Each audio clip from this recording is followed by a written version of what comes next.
పత్రికా రంగాన్ని హేళన చేసే విధంగా వ్యాఖ్యలు చేసిన ఓ కాంగ్రెస్ నాయకుడిపై జర్నలిస్టులు తీవ్రంగా అభ్యంతరం వ్యక్తం చేశారు. విలేకరులపై అనుచిత వ్యాఖ్యలు చేసిన అతనిపై మండలంలోని వర్కింగ్ జర్నలిస్టులు పోలీస్ స్టేషన్లో ఫిర్యాదు చేశారు. ఈ ఘటనలో సూర్య రిపోర్టర్ మడ్డి వేణు ముందుండగా దాదాపు 70 మంది వర్కింగ్ జర్నలిస్టులు ఐక్యంగా వారికి మద్దతు తెలిపారు. విలేకరుల ఆత్మగౌరవాన్ని కించపరిచేలా మాట్లాడటాన్ని తాము సహించబోమని, ఇటువంటి చర్యలపై భవిష్యత్తులో మరింత బలంగా స్పందిస్తామని వారు పేర్కొన్నారు. ఈ సందర్భంగా మందమర్రి ప్రెస్ క్లబ్ విలేకరుల సంఘం ఈ విషయాన్ని తీవ్రంగా పరిగణించి సామాజిక బాధ్యతతో పనిచేస్తున్న జర్నలిస్టులను లక్ష్యంగా చేసుకుని ఈ విధంగా మాట్లాడడం సర్వత్రా ఖండించదగ్గదని, తమ మిత్రుడికి అండగా నిలబడటం తమ బాధ్యత అని విలేకరులు ఈ సందర్భంగా స్పష్టం చేశారు. కాంగ్రెస్ నాయకుడు విలేకరులను పరోక్షంగా దూషించినందుకు బహిరంగంగా క్షమాపణలు చెప్పే వరకు మండలంలోని కాంగ్రెస్ పార్టీ నాయకులకు సంబంధించినటువంటి వార్తలు రాయబోమని, వారి సమావేశాలను పూర్తిగా బహిష్కరిస్తామని విలేకరులు హెచ్చరించారు. ఈ మేరకు మందమర్రి పోలీస్ స్టేషన్లో అధికారికంగా ఫిర్యాదు చేశారు.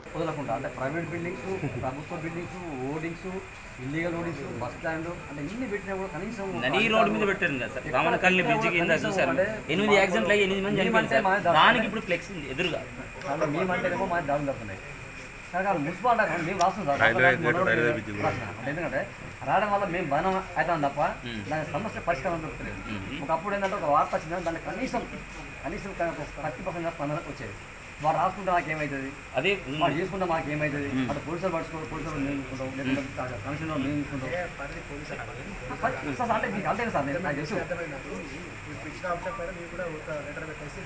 కానీ ఈ విషయం కోసం కాదు సార్. అంటే గత అంటే ఫ్లెక్సీ గొడవ కూడా మొన్న భీమాలో జరిగింది. అంటే ఫ్లెక్సీ అంటే అది కొనుక్కునే కాదు కదా సార్, క్రైమ్ అది. ఆ క్రైమ్ సార్ మీకు వస్తుంది. అంటే ఈ దీని మీకు ఒక అటాచ్మెంట్ అయి ఉంటుంది సార్. అంటే క్రైమ్ జరిగినప్పుడు ఎందువల్ల జరిగింది, ఫెస్టివల్ జరిగింది, అది క్రైమ్ అది. అంటే అది మీ బాధ్యత వస్తుంది. అంటే ఆ క్రైమ్ జరగకుండా చూడడం కూడా కొంత అవకాశం ఉంటుంది. అందులో భాగం మీది కనుక కొంచెం మీరు అంటే ఫ్లెక్సీలను ఎన్ని ఉన్న పర్మిషన్ పిలిపించుకొని అసలు ఉన్నాయా, అసలు వాటి ఫ్లెక్సీలో తీసుకోవాల్సిన అసలు ఏదైనా ఒక పార్టీ ఫ్లెక్స్ ఉంటే జస్ట్ 1 డే మాత్రమే పర్మిషన్ ఉంటుంది. ఎక్కడ కానీ పార్టీ కన్వర్తో ఉన్న ఫ్లెక్సీ 1 డే మాత్రమే ఇస్తారండి.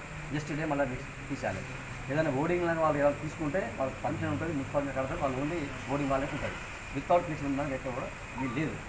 మన వల్ల ఏమన్నా అడిగితే దాడులు, బదనాములు ఇది అంటే అవుతుంది సార్. కొంచెం దాని మీద చర్య పెట్టి మేము చెప్పినట్టు కాకుండా మీ బాధ్యత కూడా మున్సిపాలిటీ పిలుచుకుని ప్రజలకు ఇబ్బంది కలిసిన నాకు దాగి సార్. ఇప్పుడు వీళ్ళు పెట్టిన అంటే విలేకరు మీద జరిగిన ఇది ఒకటి ఇష్యూ తోటి కాకుండా పోలీస్ అవుట్ పోస్ట్ అది సింగరేణి సౌజన్యంతో ఏర్పాటు చేసింది సార్.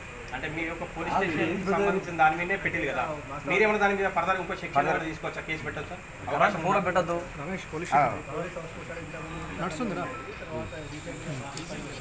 అది పోలీస్ ప్రాపర్టీ కదా, పోలీస్ ప్రాపర్టీ కదా, పోలీస్ ప్రాపర్టీ.